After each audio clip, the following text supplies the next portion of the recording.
everyone, let's verify, because any prediction without a system to score it, as you know, is worthless. That's a truth only ethical climate modelers will ever speak.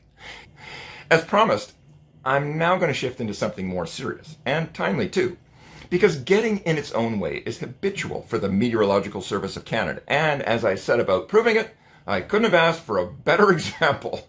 A spokesperson for Environment Canada apparently said this last week. Weather forecasting became more unpredictable and more extreme in BC starting in 2017, followed by, in 2017, we turned a pretty big corner.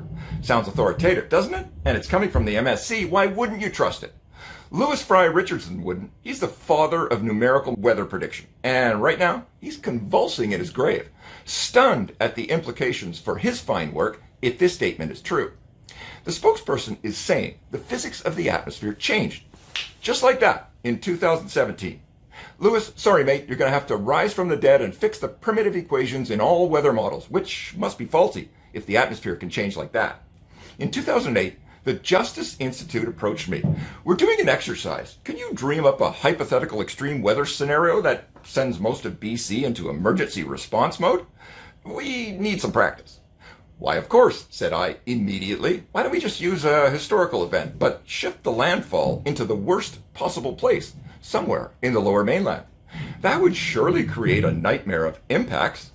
We even made a fakey newscast for the exercise, which I'm really good at.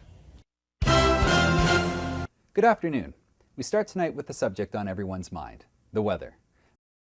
Thanks, Darren. Many of you may remember the tropical punch storm of mid-January 2005. That's when an incredibly wet tropical weather system crashed through southern BC right on the heels of an extended Arctic outbreak. Heavy snow, followed by warm air with extremely high freezing levels and heavy rain, led to avalanches, flooding, and landslides, shutting down transportation routes, knocking out the power, and isolating many communities. Darren, the weather over the next few days looks very similar to the tropical punch of 2005.